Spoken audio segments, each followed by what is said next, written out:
was a little bit excited this morning, Mr. Chair, nung makita ko yung 7th public hearing dahil nakita ko dun sa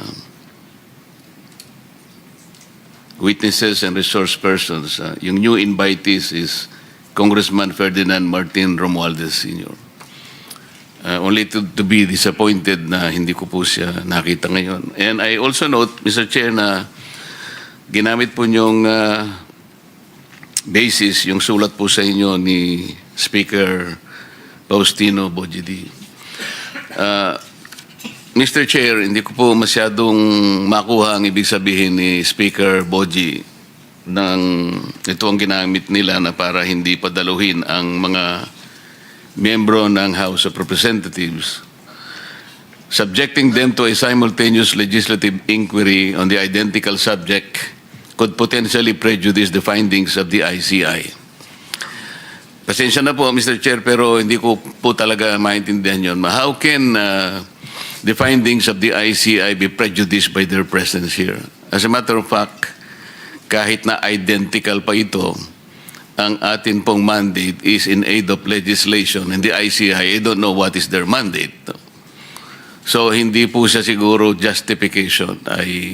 As I said, I was excited, pero ngayon po, kasi mas maganda sana kung nandito siya. It could have been more substantial sana. Having said that, Mr. Chair, siguro, isang araw na-process na natin ito kung ano ang dapat gawin talaga sa mga invitees na to. More particularly, the members of the House of Representatives that were initially mentioned at some point in several testimonies of the respondents that were invited by this committee. May I now proceed, Mr. Chair, to Engineer Bernardo. Kagaya po ng napansin sa pagtatanong ni Senator Kiko, ako din ay ganun din ang aking observation. Merong bahagi ng iyong salaysay na talaga namang very, very descriptive, talagang even the minutest detail. Ito'y mapapatotohanan sa dami ng mga pahina at mga saknong na binanggit mo. Kung halimbawa pag-uusapan, Senator Jingo Estrada, Senator Ramon Rebillan, talagang, kumbaga sa comics, wala ka nang hihilingin pa. Nandun na lahat. Pero pagdating sa bahagi ng mga congressmen or congresswoman, tipid na tipid ka.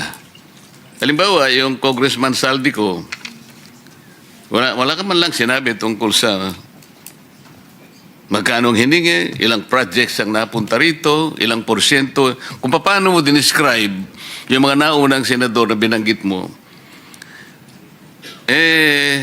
iniisip namin ni Senator Kiko na dapat ganun din sana. Sa ganung paraan, makikita mo talagang walang pinagtatakpan, malinaw na ibahagi mo talaga, nalalaman mo. Lalong-lalo na sa'yo, naintindihan ko sa tagal ng iyong paglilingkod sa DPWH, ikaw ay sagana na sa karamihan ng eksperyensya at pakikipag-ugnayan sa maraming tao, kaugnay ng iyong trabaho. Ito po, Mr. Chair, litaw na litaw, binanggit tatlong congressman and congresswomen dito. Talaga pong napakatipid po ninyo. Sa makatwid, dito lang po ay kung ako ihahatol dito, meron po kayong deliberately na parang hindi na gusto pang ihayag yung maaring nalalaman po ninyo. Kaugnay po nito, Mr. Chair, nung tinatanong din ni Senator Kiko, kahit na mathematical lang or arithmetical estimation, kung talagang napakahalaga po nun eh. Initially, ito po yung mga nasa notes ko din. Nagkakaisa pala kami ng direksyon ng pagtatanong. Bakit kinakailangang sangguniin mo ang abogado mo at pagkatapos ay makikipag-ugnayan ka kay Prosecutor General? First of all, Mr. Chair, I want to know if the Prosecutor General was invited in this meeting. May I respond, sir? Yes, PG Padula. I did not receive any personal invitation, Mr. Chair, but I was directed by the Secretary of Justice to appear in today's hearing to represent him, sir. That is my problem, Mr. Chair. Ito po, nalilimitahan yung kakayahan ng committee ito na magpahayag ang mga respondents. Katulad nung tinatanong ni Senator Kiko, at yun ang gusto kong maitanong, bakit kinakailangan po na pigilan siya at some point on the things that he might be able to shed light to this committee? Ano ngayon kung halimbawa tamaan yung mga ibang tao sapagkat ito naman ay pagsasalaysay ng kanyang buong nalalaman? Ang totoo niyan, indicative na sa mga ibang pinagsasabi niya rito na gusto niya talaga. Gusto niyang ihayag ang buong katotohanan. Pero dahil ba sa he is a potential applicant to witness protection program, may influensyahan, malilimitahan ang kanyang exposure dito. Ito po yung hindi ko maintindihan, Mr. Chair. Why is the Department of Justice at some point is interfering in the proceedings of this committee? This is something that we should probably process. Kung ganun pala yun, hindi malayang supplemental affidavit ito. This is questionable to the very least. Ang sabi mo rito, Engineer Bernardo, statements of facts applicable to all. Sa Tagalog, pagsasalaysay na applicable sa lahat. Tama. Hindi kita narinig. Sorry po, Mr. Chair. Yes po, Mr. Chair. Okay. Kung ito'y pagsasalaysay ng applicable sa lahat, katulad ng binabanggit mo sa paragraph 9, I can confirm based on my personal knowledge that in some form or another, on various extents, most proponents have their own designated contractors who will take on the projects for the former's benefit and advantage. Sometimes other proponents would request me to suggest contractors for them who are known to me or referred to me by friends and other personalities. These are situations that national and local elected politicians would request me to source projects for them. Di dapat ihayag mo rin lahat. The problem is, there is a prosecutor general who is not very interested in prosecuting people. He's very selective, Mr. Chair. This is something that is objectionable. May I be allowed to respond, Mr. Chair? You may respond. Thank you, Mr. Chair. I take exception to the observation of the good senator that the Department of Justice is interfering in the investigation being conducted by the committee.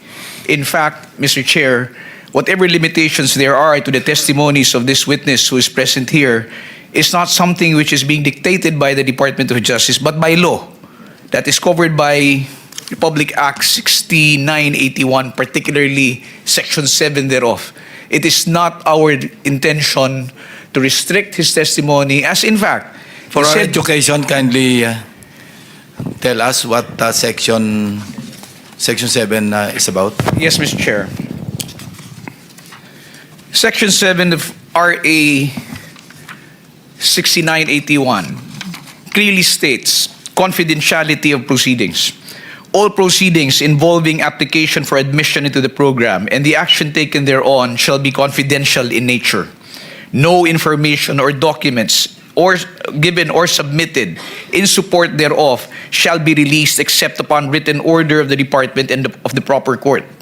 Any person who violates the confidentiality of said proceedings shall upon conviction be punished with imprisonment of not less than 1 year, but not more than 6 years, and deprivation of the right to hold a public office or employment for a period of 5 years. How can that provision apply? Yes, Mr. Chair, we believe it will apply. How can it apply? Tinatanong lang ni Sec Kiko, ni Senator Kiko, tinatanong lang namin, magkano ba lahat? How does provision apply? Mr. Chair, any matter pertaining to the...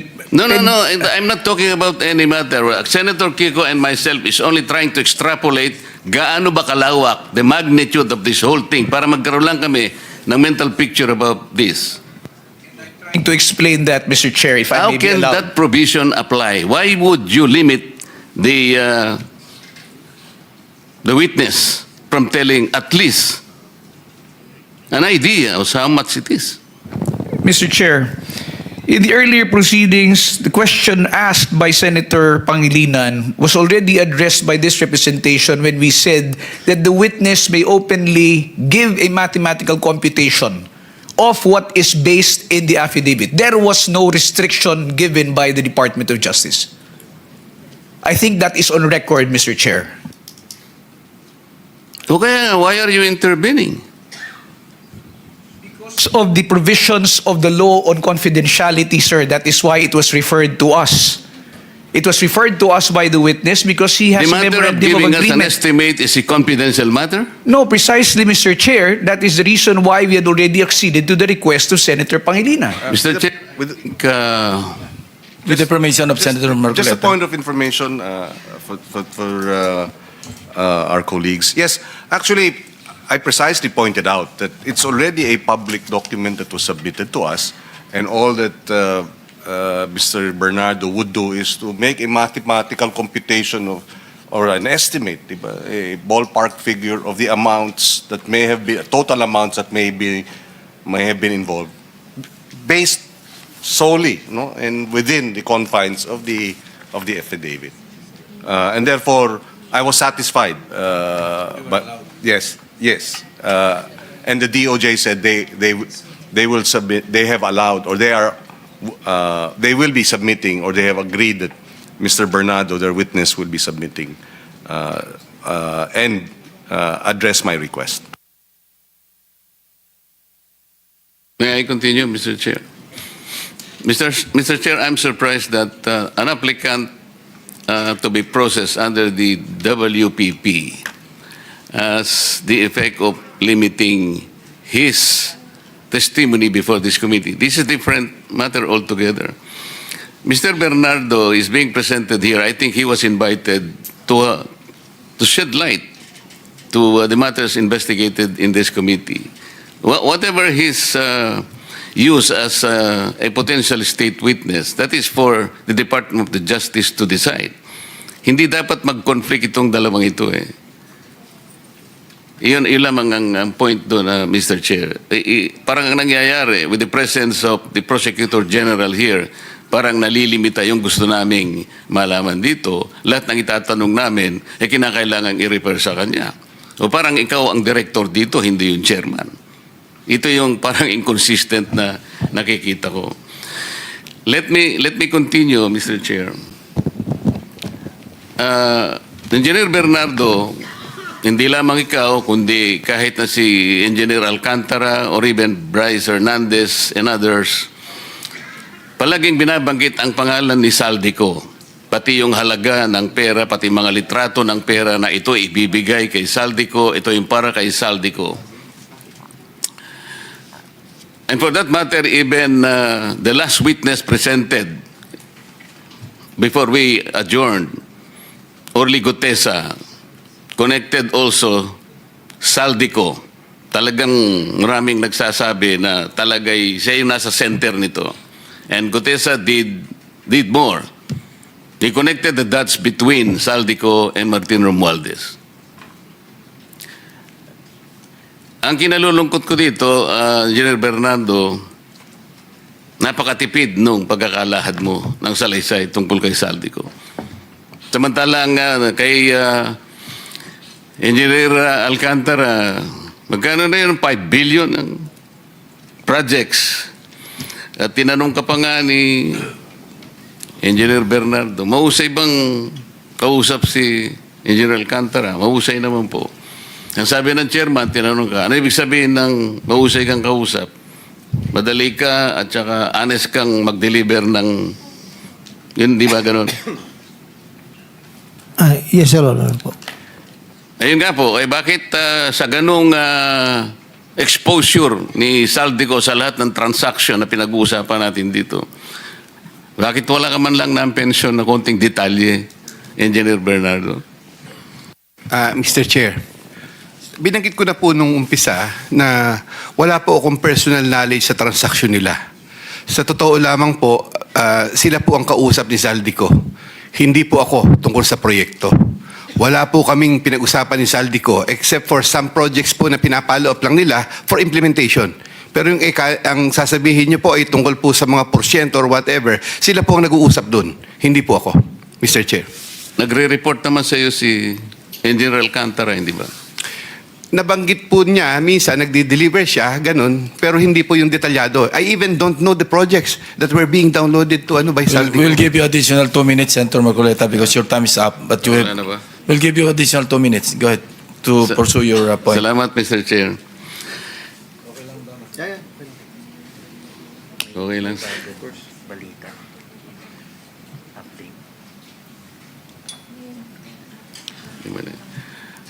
Engineer Bernardo, tungkol dun sa pagkakaiba ng mga coordinates, dahil sa kaya nagkaroon ng konting problema, yung sinubmit ni Yusek Cabral sa Pangulo na naging basihan ng sumbong sa Pangulo was based on MYPS application. Tama ba yun? Mr. Chair, as far as I can recall, meron pong MYPS na balita ko po noon. Yun po yung, Mr. Chair, may I remind the Honorable Committee that during that time that there was a submission of those reports, I was no longer active in the DPWH because I was then on leave before the submission, I think, or retired na po ako after that. So, hindi ko po masyadong but I have talked to my people doon po dati, na nalaman ko po na MIPS po ang kanyang sinubmit sa Pangulo, doon po sa sumbong sa Pangulo. Yun lamang po ang binanggit sa akin. So, na-validate mo rin naman na-validate mo naman na base sa pagtatanong mo sa mga dati mong kasama sa DPWH nang talagang na-submit niyang application sa opisina ng Pangulo ay yung MYPS. Yun po ang sinabi nila, Mr. Chair. At ang totoo, dapat na isinabmit niya yung MPCA. Ano yun? PCMA, but PCMA, na ito yung, kung tutuusin mo, ito yung mas accurate sana. with the Survey 1, 2, 3 coordinates po. Yes, yung Survey 1, 2, 3, kapag sinama mo sa MPCA, mas lalong katanggap-tanggap yung magiging coordinates ng bawat project. Tama? Ayun po, as far as I know, yes, Mr. Chair, yun po So, yun. yung allocable na binabanggit kanina na talaga namang yun, pang-alok talaga yun. Ito'y inamin.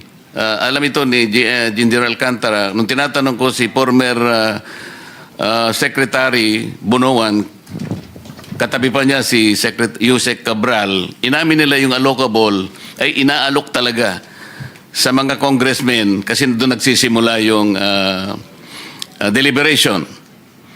At noon ay sinabi nga na yung allocable ay nasa 350 billion kagad yun, given the number of the members of the House of Representatives. Over and above that, papasok yung leadership na another 100 billion. Kaya yun lang, 450 na. Pagpasok ng unprogrammed, another 150 billion. At katapos-tapusan nito, ito na yung bicameral na another 400 billion pesos. Doon na kwenta, doon sa pag-uusap na yon, Mr. Chair, na ang talagang nadadagdag pala sa original ceiling ng NEP ay at least 1 trillion pesos. Engineer Alcantara, nandun ka nung tinatanong ko ito at na-establish natin ang bahaging ito. Tama ba? Yes, Your Honor po. Salamat po, Mr. Chair.